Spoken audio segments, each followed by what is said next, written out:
Hi there, it's Simon Gray from Career Codex, back with another weekly video. And this week I'm talking about something slightly different. And over the weekend I watched a DVD. This DVD inspired me to the topic of conversation today. And it was about the rock and roll band Oasis. Now I was up and coming in the 90s. Oasis were formed in the 90s, 1991.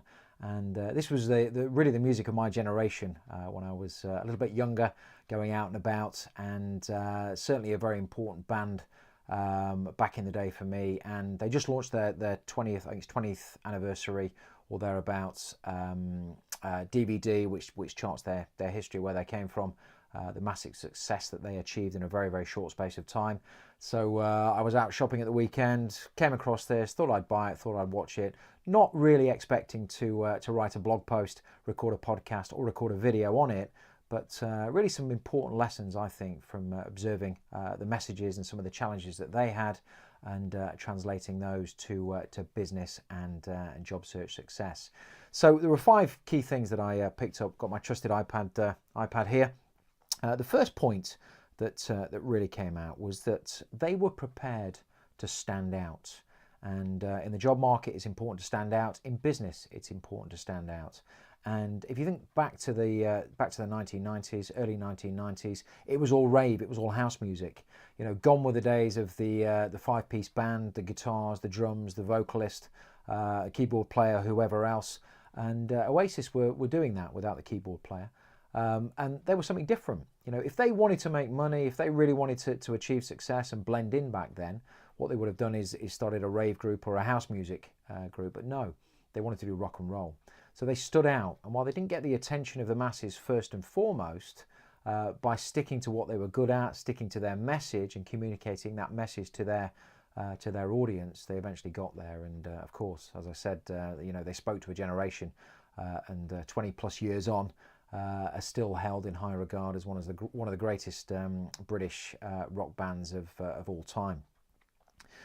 So second point is they were driven by passion. I really got a sense of this from this film. Driven by passion. It wasn't about the money in the first instance. It was about playing the music they loved, and you know, they'd even go and play to small venues. This was about them being passionate and driven to play that kind of rock and roll music, which is what they stood for. They worked incredibly hard as well. You know, if you look at if watching this film, you have the impression, maybe without watching this film, that all it was about was going out, having fun, drinking. They just turned up and played. But no, these guys, you know, from what it said on the documentary, practiced really hard. And while everyone else was enjoying that music scene back in the 90s, they were in a place called the Boardwalk Club, practicing their craft and getting good at the guitars, the drums, and playing as a group together. And of course, the harder you work, the luckier you get. And you know, it was no surprise, I guess, that a little further on from that time they'd get signed, and I'm going to talk about that. I'm going to talk about that next. So in the job market and in business, I think it's important to follow your passion. If you don't follow your passion, are you going to stay in the game long enough to achieve success? If it's just about the money, well, there'll be something else that comes along that might pay more. Jump into that. But the reality is, if you find something you're passionate about and you stick with your passion, eventually the financial rewards will come. Even if they're not there on day 1, day 2, day 3, month 2, month 3, month 4. If you're passionate, you'll stick with it longer. Your energy and enthusiasm will shine through. And as a result, you'll get noticed. So it will help you to stand out. And that's where the financial rewards will potentially come, if not a little bit further down the track. So the third thing, they created their own opportunities. So I mentioned I was going to talk about how they got signed. Every music group needs every band needs a record deal to get to the mass market. And there's a story on this film that they had this opportunity to go and play at a venue up in Glasgow. Weren't quite sure how many people would be turning up. They knew another group that was playing at this venue. Got no money, so they cobbled together some cash, hired a van, drove up there. Couldn't get into the venue. Eventually got into the venue and played a gig. And the story goes there was about 7 people in the room. But one of the people in the room was a guy called Alan McGee, who was the co-founder of Creation Records, and he watched them and was impressed and signed them on the spot. So they got the record deal. Now, you could call that luck, you could call that fate, but this was about hard work and being prepared to do the stuff that other people wouldn't, perhaps not prepared to do. It was about seeing an opportunity and just pursuing that opportunity no matter where it led. You know, 7 people playing to 7 people in a club doesn't sound that glamorous, but if one of those 7 people is the right person, which he was on that occasion, that changed their life, changed their fortunes, and led to the massive success that they were to go on and become. So same thing in the job market and in business. You know, if you want to be successful, what you've got to do is do the stuff other people aren't prepared to do. Is to seek out those opportunities. I call this place the hidden market. In the job market, the place to play is in the place called the hidden market. Don't do what everyone else is doing. Seek out other opportunities. Go direct to employer. Leverage the power of market makers who are well-connected individuals in your profession, industry, sector or geography. And work those relationships. And that's really how you find results, by doing things differently, seeking out the opportunities and getting out of the comfort zone.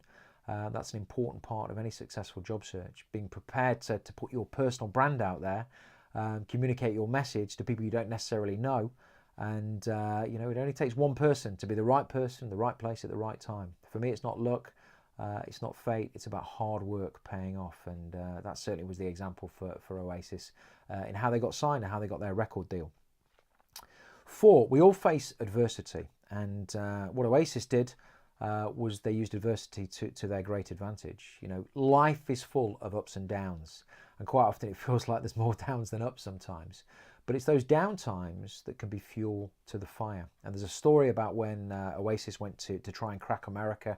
Every band wants to try and crack America. They went over, did a first gig. It was a disaster. They weren't rehearsed, they weren't practiced. They'd been awake for about 3 or 4 days, whatever it was.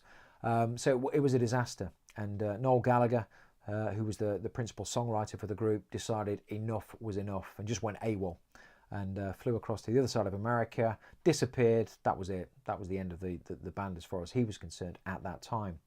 And he put his frustration into writing a song. The song's called Talk Tonight. Don't know whether you've listened to it. It's one of my favourite tracks, and you can really, it's a real iconic Oasis track, and you can feel the pain and I guess the despair in the song. But taking that despair and channeling it into something positive, which was a hit for the group, was important. So through adversity, turn that adversity into something positive. And if they'd have stopped right there and then, you know, we never would have had the hit single Wonderwall. We would have had the album What's the Story, Morning Glory, which is claimed to be one of the greatest British albums of all time. I think it was proclaimed that at the Brit Awards back in 2010. So sometimes adversity comes. That's not the time to stop. That's the time to keep going and to keep pushing forward. And then the final point I wanted to say that I really took away from this film was that Oasis really realised something quite smart, that it wasn't all about them.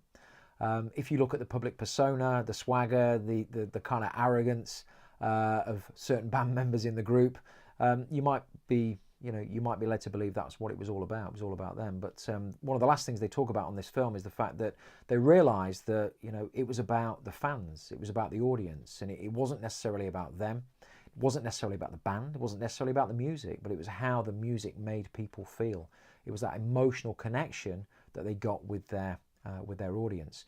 You know, they knew who they were. They knew what message they wanted to deliver. They delivered that to an audience. Not everybody liked them. But they delivered that to an audience that their message really, really resonated. And they spoke to this generation. Their message resonated. It connected with people emotionally. And that's why they had such passionate fans. You know, they played, I think it was 1995, they played two gigs at Nebworth in Hertfordshire in the UK. And I think it was a 250,000 people they played to. I mean, massive gig. 4 or 5 years after they got started, and that was down to the fans. That wasn't down to them. And they said, you know, we could be on the stage on our own without any fans. It means nothing. And if you think about the job market and you think about business, you've got to know who you are. You've got to know who your target audience is. You've got to know how to communicate with them. So one of the things in the job market, get very clear on your destination, identify the employers that you'd like to talk to and work with, and communicate with them in a message that they will, in a message and a language they will understand, that would resonate. You know, try and resolve their problems, help them aspire to what they're trying to aspire to. That's how you get their attention. So, you know, really important thing to think about there, and to recognize that, as I say in my books, when you're in the job market, it has to be about the person you're trying to engage with. It's got to be about your audience. I call this the job seeker dichotomy. When you think about interview process that people go through for employers to make a judgment on a certain individual's skills and abilities and what they might be like in their business, one of the big strategies for interviews needs to be how, as an interviewee, you make the interviewer feel. How you influence their impression of you, how they come away from that interview feeling about you, how you've influenced their gut feel. Because in my time in the recruitment industry, 10 years plus, the feedback that I used to get from clients when they made a decision as to who to hire after an interview process, I wouldn't get a list of reasons why they'd chosen a particular candidate over another. What I tend to get is, well, gut feel, we just felt that person was right. And that's because that individual had connected to them emotionally. They'd spoken the language of that employer. They got inside that employer's head. They tapped into the feelings of that employer. It was more than just the words they spoke. It was more than just their messaging. It was they connected and really understood that organisation. And that's what Oasis did with their audience. So not really the video I was expecting to broadcast, but it leads me on to another point. That if we look out into the world, we see, we hear things, we meet different people. I believe there's inspiration and insight everywhere. We just have to watch out for it. And I'm very, very cognizant of this now. Whenever I see something new, I try and observe it, try and get some lessons or some learning from it, and then try and apply it to the challenges or opportunities or to the education that I put out there. And that's what I've done. What I've done this week. The blog post I've called play on words. Call it if you like. I called it an oasis in the desert, because I think in life, in business, and in job search, sometimes we can feel like we're wading through sand, we're wading through the desert, and what we're looking for is that oasis. Sometimes it can be a mirage, but we're looking for that oasis where we can find water or whatever else. That's what we're seeking. So hopefully, this has given 5 things to think about, some inspiration I took from this film. The film, by the way, is called Supersonic. It is available on Amazon. I am not on commission to try and sell this. I just thought it was a really insightful film. Whether you like the band, whether you like music, or whether you don't, there were some important lessons in there of battling adversity, keeping going when the going gets tough, and ultimately knocking on the door to success. And eventually that door opened, and it was a really, really good an inspirational film on that count. So that's it for today. I'm going to get this video published. So until next time, until next week, take care, and I'll talk to you soon.